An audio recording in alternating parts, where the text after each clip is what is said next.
What is going on, guys? In today's video I will show you the best cast COMET Sorceress build in Path of Exile 2. If you are looking for this build on the website, then click my link in the description or the pinned comment. So this setup is a new combo between the Spark Sorceress and the cast COMET and the Time Freeze. Our build will rely on high spark crits rather than drowning them in hundreds of different sparks. This way our clear speed will be as good as any other sorceress, but against bosses is the place where we are going to shine. Our crit scaling will reach crazy levels of damage. Even if you don't one-shot the boss, then you will have about 13 to 14 seconds, plus 7 seconds and even 3 more additional seconds of the time stops in your disposal. So if you are ready to destroy enemies and pretty much one-shot the bosses, then this is the one for you.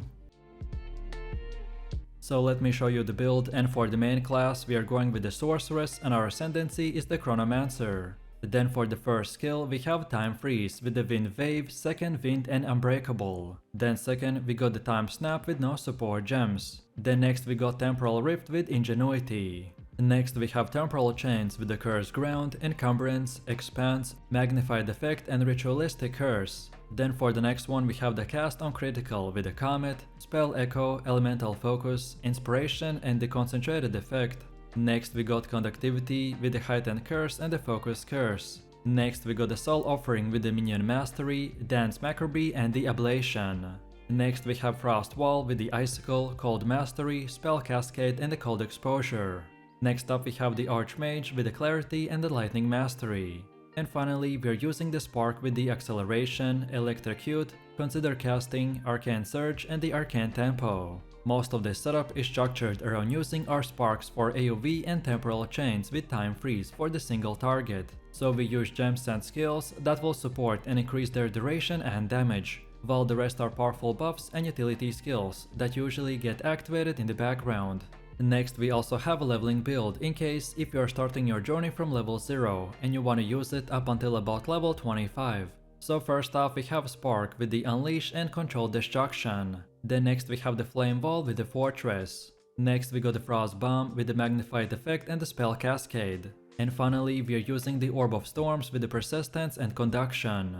Next up we have our passive tree, and if you are interested in a full in-depth guide on how it works, then check out my beginner guide. So let's take a look at our setup, and we want to start at the spell damage node, and then go like this while taking all of these 3, so the raw power, practice signs and the critical overload. Then now we keep on going until we get to the sudden escalation. Then from here again we keep going until the top and then take right. And then keep going until we get to the Whispers of the Doom, and then get both these lightning nodes. Then afterwards we keep going while taking pretty much all of these nodes right here, and then our second stop point is at this Eldritch Battery Keystone. And then finally from here we want to get all the way down here while taking these 3, so the True Strike, for the Juggler and the Deadly Force. And now from this point and onwards we can circle back and unlock the rest of the nodes in whatever order you prefer.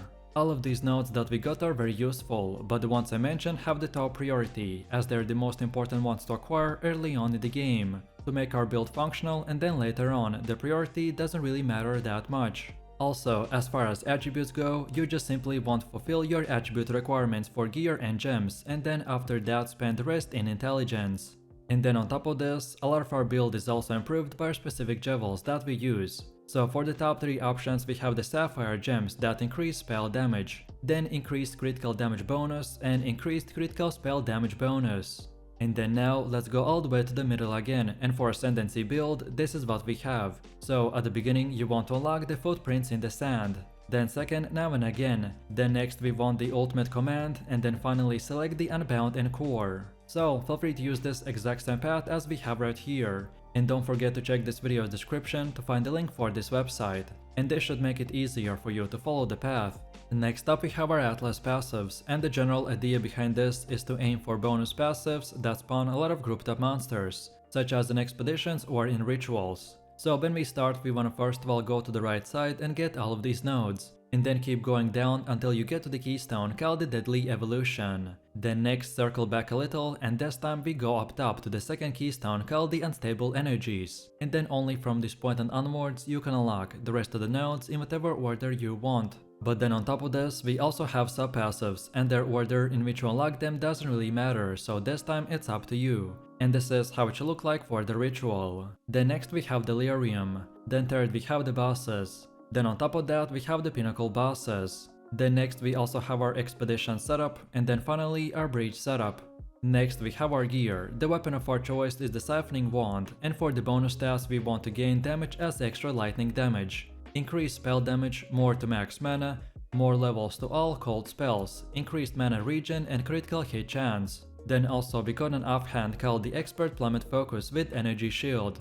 And for more we want increased spell and lightning damage, max mana, more to intelligence and increased mana regen and critical hit chance to spells. Then also we have the second weapon set, which is very important for our build to fully function. So for the weapon we got the Rattling Scepter with the max mana, reduced attribute requirements and more levels of all minion skills. While for our offhand we got the Crest of the Artura Shield with increased armor and energy shield, more to intelligence and increased mana regen and cooldown recovery. Then for helmet we have the Expert Feather Tiara with energy shield, and for more we got max energy shield, max mana and more to fire and cold resistance. Then for the chest we have the Expert Kate Raiment with energy shield, and for more we want increased mana regen and flask mana recovery, more to spirit and chaos and lightning resistance. Then for the belt we have the plate belt with more to armor, max mana and cold and fire resistance. Then for gloves we got the Expert Sombri gloves with energy shield, and for more we want max energy shield, max mana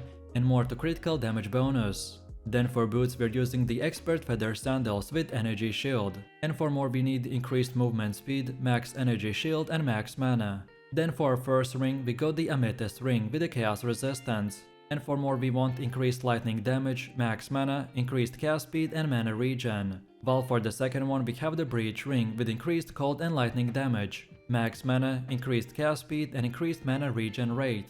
And then finally for amulet we have the solar amulet with more to spirit. And for bonus stats we want max mana, more to spirit and increased mana regen. No matter which gear you choose, just at least try to get 75% resistance cap on all 4 elements. This is the best case scenario setup, which should be more of an example of what stats and prefixes to look for. Then next we have runes. During early item progression, most gear will be sacred with resistant runes. However, once your elemental resistances have been capped and resistance runes are no longer necessary, then you want to opt in to increase your maximum life with body runes or consider sacting a soul core. So right now on my first offhand I'm using the soul core of the Zealot, while on the second one I got the glacial rune. And then for armor, on the chest piece we have 2 iron runes, while on the gloves and boots we got the soul core of the Zealot. On top of this, we need quickly look into the charms. Charms are incredibly useful, as by having the right one equipped at the right time can save you from dying. If you are struggling with certain bosses, then look into what damage type they are using, and then use that specific charm to increase your resistance. For me personally, I like to use the stone charm for stuns. Then second, get the Taving charm for when we become frozen. And then finally, we want the Amethyst charm for chaos damage. But as I said, which one you choose will entirely depend on the enemies that you are fighting. So feel free to experiment and mix and match.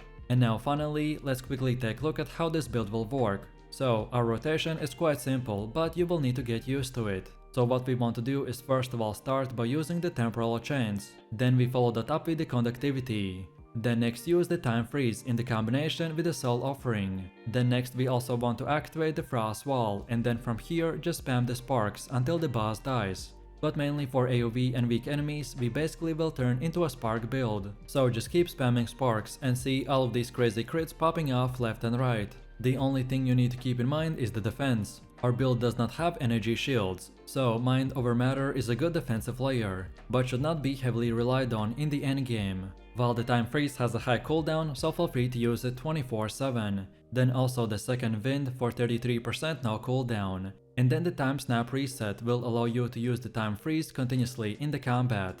Overall, if you can master these skills, then you will become unkillable with very high DPS output at the same time. So let me know what you think about this build in the comments below. If you enjoyed this, then you definitely don't wanna miss my top 3 best sorceress builds video, where I showed even more powerful builds. So click the screen now and I'll see you in the next one.